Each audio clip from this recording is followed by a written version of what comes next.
उसके भगवान बनते हैं। जिसका कोई नहीं है जानो, उसका भगवान बनता है प्यारो। इसलिए दुनिया के सारे बल को त्याग करके, निर्बल होकर के जब हम भगवान के सामने दोनों हाथ उठा देंगे, अग्रे करुणा मत पांडवा नाम दुशासन रक्त वस्त्र केशा कृष्ण तथा अकरोचद अनन्य नाथा गोविंद दामोदर माधवेती। जब द्रौपदी ने चौथी बार अपने दोनों हाथ से जो साड़ी का पल्लू पकड़ा था छोड़ करके उठा दिए, उसी समय साड़ी विच नारे है और नारे विच साड़ी है। नारी नारी है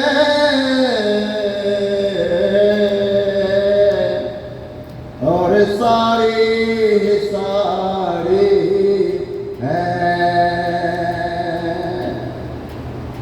10,000 हाथियों का बल रखने वाला दुशासन खींच खींच करके थक गया, अंबार लग गए, पहाड़ लग गया साड़ियों का, लेकिन दूसरा सिरा दिखाई नहीं दिया। कि भगवान जब देता है तो फिर इंसान उसे खत्म नहीं कर सकता है। क्यों? दिंदा दे लंदा तक पाए, युग युगांतर तक खाए ही खाए, हुक्म चलाए, नानक बख्शे देता। बेपरवाह होकर के जब भगवान पर विश्वास कोई कर लेता है, बस में भगवान को चिंता। संत कबीर दास कहते हैं, मैं चिंतन करूं हरि का, मैं चिंतन करूं हरि का, परिवार की चिंता नहीं। परिवार की चिंता हरि कहे, कहे कबीर मत माही।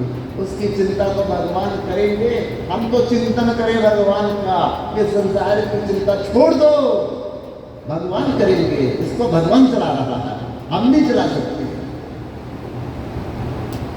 इसलिए बंधुओं, उस बालक ने भगवान के सामने भाव अपना प्रकट करके, मेरा कोई भी सहारा बिन तेरे, नंदलाल समरिया मेरे। जब भगवान ने आंतरिक भाव देखा तो भगवान रुक नहीं सके, बोल पड़े, ए बालक, कभी मूर्ति भी चलती है। भगवान बोले उस बालक को, उसका भाव देख करके, कभी मूर्ति भी चलती है। तो बालक कहता है, अगर मूर्ति चलती नहीं है तो मूर्ति बात कैसे कर सकती है? अगर मूर्ति बात कर सकती है तो फिर चल भी सकती है। तब भगवान ने कहा, ठीक है, हम तुम्हारे साथ चलेंगे दवाई देने के लिए, पर 2000 किलोमीटर न ट्रेन है, न जहाज है, न गाड़ी, कैसे चलेंगे? तो बालक कहता है, जैसे मैं चला ऐसे आप भी चलो। आप कैसे चले? पैदल। आप भी पैदल चलो। ठीक है, हम पैदल भी चलेंगे, लेकिन यहाँ हमें 8 बार भोग मिलता है खाने का, तो तुम रास्ते में हमें भोग लगाओगे? बालक कहता है, भले कर्जा लेकर के भी मुझे किसी से लेना पड़े, मैं आपको 8 बार भोग लगाऊंगा। ठीक है, लेकिन आप आगे चलोगे, हम तुम्हारे पीछे चलेंगे। ये शर्त मंजूर है। क्यों? क्योंकि भगवान चाहते, मोर भगत जहां पाक डरा, कहाँ कबू में हाथ हो, आगे आगे भक्त चला, कबू न छोड़ो साथ। निरपेक्षम मुनिम शांतम नरवैरम समदर्शनम, अनु ब्रजाम में हम कुएत अंग गिरे मोरे, भगवान ने क्यों पीछे चलना स्वीकार किया कि जब मेरा भक्त आगे चलेगा उसके चरणों की रज उड़ेगी और रज उड़ करके मेरे ऊपर पड़ेगी। और मैं तो पवित्र हो ही जाऊंगा भक्त की चरण रज से, पर मेरे अंदर जो त्रिलोकी के लोग बैठे हैं वो भी पवित्र हो जाएंगे। इसलिए भगवान कहते तुम आगे चलोगे, हम तुम्हारे पीछे चलेंगे। और शर्त है, भगवान कहते बोलो क्या शर्त है? जिस जगह पर तुम मुड़ करके पीछे देखोगे हमें, आगे नहीं चलेंगे हम एक कदम भी। जहां आपने पीछे मुड़ करके देख लिया वहां एक कदम हम आगे नहीं जाएंगे, शर्त है हमारी। तो बालक कहता है मुझे कैसे पता चलेगा कि आप मेरे पीछे आ रहे हैं? तो भगवान कहते यशोदा मैया ने बचपन में मुझे घुंघरुओं वाली पायल पहनाई थी पैरों में, तो घुंघरुओं की आवाज तुम्हें आती रहेगी जब जब मैं चलूंगा। यशोदा मैया भी कृष्ण को जब ढूंढती थी तो पता तो नहीं चलता था, लेकिन घुंघरुओं की आवाज से कृष्ण को पकड़ लेती थी।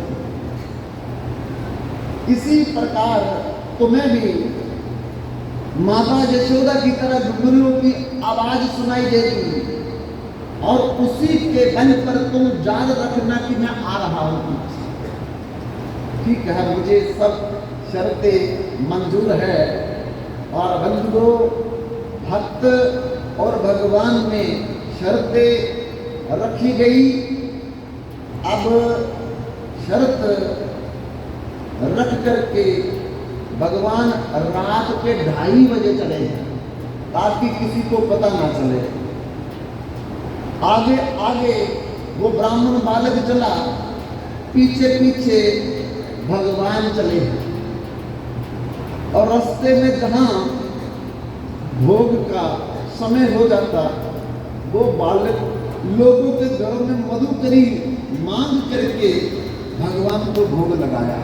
8 बार दिन का लगाता, लगभग 15 दिन चलने के लगने थे, लेकिन 15 दिन उस बालक ने निश्चय बना करके लोगों के घरों में मांग मांग करके भगवान को भोग लगाने की व्यवस्था की। अब धीरे धीरे करते करते बंधुओं विद्यानगर आ गया। अब विद्यानगर से 15 किलोमीटर अभी दूर रेतीली जगह थी, रेत वाली जगह थी। तो उस बालक को घुंघरुओं की आवाज सुननी बंद हो गई। तब उस बालक ने सोचा कि अब आवाज नहीं आ रही तो पता नहीं भगवान भी नहीं आ रहे पीछे, अब क्या करें? अगर पीछे मुड़ के देखूंगा तो भगवान एक कदम आगे नहीं चलेंगे, अगर मैं पीछे मुड़ के नहीं देखूंगा तो गांव में चला जाऊंगा तो भगवान साथ होंगे नहीं, तो मैं क्या बताऊंगा किसको लेकर के आया हूं। दुविधा में दोनों पड़े, माया मिली न राम। अब वो दुविधा में पड़ गया कि क्या करूं क्या ना करूं। तब मन में सोचा कि अब गांव ज्यादा दूर नहीं है, भगवान 2000 किलोमीटर चल करके इन लोगों के लिए यहाँ पहुंच गए, तो क्या ये गांव वाले 15 किलोमीटर चल करके भगवान के पास नहीं आ सकते हैं?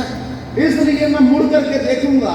मुड़ करके जैसे देख रहा था भगवान तो आ ही रहे थे, लेकिन भगवान के पांव में जो घुंघरू थे उनमें रेत फंस गई थी। रेतीली जगह में चलते चलते रेत फंस गई थी और आवाज आनी बंद हो गई थी। पर जैसे उस बालक ने मुड़ करके भगवान को देखा, भगवान कहते बस बस बस बस, हम एक कदम आगे नहीं चलेंगे। अब कहते कोई चिंता नहीं करे, हो जाएगी, हम गांव वालों को बुला करके ले आएंगे। तो बंधु कैसे गांव वालों को बुला करके वो बालक लाया, कैसे भगवान ने गवाही दी, वो तो कथा हम कल आगे बढ़ाएंगे। तो अभी मैं आदरणीय श्रीमती